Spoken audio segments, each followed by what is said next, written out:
آپ کہہ رہے تھے کہ ممکن ہی نہیں کہ سپریم کورٹ کا حکم ہو اور اس پہ امپلیمنٹ نہ ہو. آئین میں باشگاف لفظوں میں لکھا ہے کہ 3 ماہ میں الیکشن ہونے ہیں. نہ 3 ماہ میں الیکشن ہوئے، نہ سپریم کورٹ کا حکم مانا گیا، نہ توہین عدالت کا کسی کو نوٹس دیا گیا.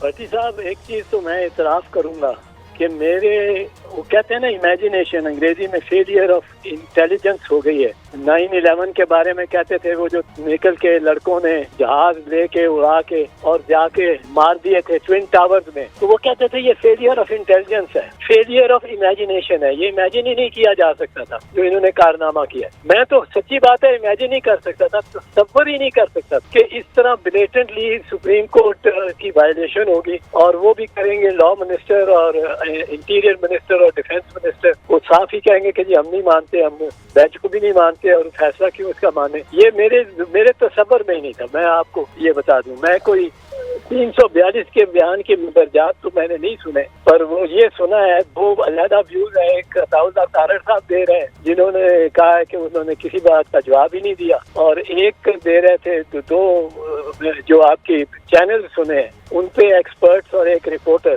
وہ کہہ رہے تھے کہ انہوں نے بڑا سیر حاصل جواب دیا ہر سوال کا. اب یہ مجھے نہیں پتا کیا ہے، پر میں یہ جانتا ہوں توشہ خانہ میں یہ ٹرائل ہو رہا ہے، اور جو کہ میجسٹریٹ نے ریفر نہیں کیا. یہ یاد رکھیں، میجسٹریٹ نے ریفر نہیں کیا. ایسے کیسز میں جب سیشن جج یا ایڈیشنل سیشن جج کسی کیس کو لیتا ہے تو دفعہ 193 پڑھ لیں ضابطہ فوجداری کی. وہ کہتے ہیں کہ سیشن جج یا ایڈیشنل سیشن جج کوئی بھی کسی بھی کیس کی کو اپنے اختیار سماعت میں لے ہی نہیں سکتا، اس کی سماعت ہی نہیں کر سکتا اگر وہ میجسٹریٹ نے اس کو ریفر نہ کیا ہو. پہلے میجسٹریٹ دیکھے وادی النظر میں پرائما فیسائی کیس بنتا ہے کہ نہیں بنتا، اور اگر وہ بنتا ہے تو پھر وہ ادھر ریفر کرے ٹو دی سیشن.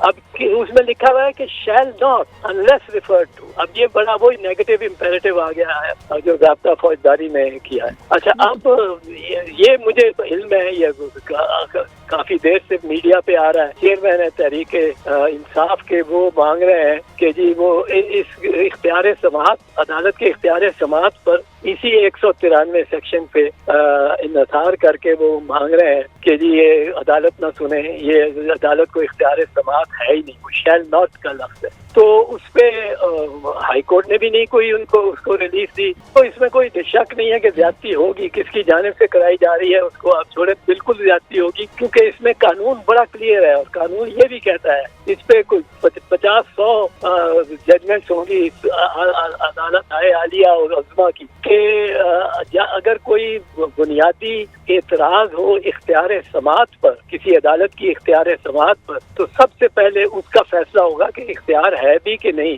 اور اس کے بعد یہ فیصلہ کیا جائے گا، ٹرائل شروع کیا جائے گا اور یا اپیل سنی جائے گی. اب یہ چیز دیکھی نہیں ہائی کورٹ نے. سپریم کورٹ نے تو سمپلی بھیج دیا کہ آپ جا کے اور ادھر رجوع کریں، لیکن یہ تو مطلب ہے پہلے یہ دیکھنا چاہیے. دوسری بات جو اس میں ہے وہ یہ ہے کہ جج صاحب جو ہے ہمایوں دلاور، ایسا جج بھی میں نے نہیں دیکھا جس کے نے اپنی فیس بک پلیٹ فارم پہ اتنی تضحیک آمیز چیئرمین تحریک انصاف کے کارٹون اور پوسٹ لگائی ہوں، اتنی تضحیک آمیز ہے. میں تو حیران ہو گیا ہوں دیکھ کے کہ جج صاحب نے اس پہ بھی اس کے بعد بھی نہیں کہا کہ جی میرے بارے میں یہ شائبہ ہو سکتا ہے کہ میں متعصب ہوں. شائبہ ہی ہو سکتا ہے میں متعصب، تو اس لیے میں سنتا. پر انہوں نے کوئی گریز نہیں کیا. اور اسلام آباد ہائی کورٹ کے چیف جسٹس صاحب نے بھی ان کو موقع دیا اس جج کو کنٹینیو کرنے کو. یہ بھی میری امیجنیشن سے، تصور سے باہر ہے. جو بہت کچھ ہو رہا ہے آج کل جو تصور سے بھی باہر ہے، جس میں وہ 90 دن کا بھی تھا. پر اب ایک چیز نظر آتی ہے بظاہر کہ یہ جو نگران حکومتوں کو امپاور کرنے کا آیا ہے قانون، جس میں پرائیویٹائزیشن، جس میں فارن ٹریٹیز، معاہدے اس قسم کے، جس میں allocation of fund to ongoing project یا انیشیٹنگ نیو پروجیکٹ، یہ سارا کچھ دیا گیا ہے. یہ تو لگتا ہے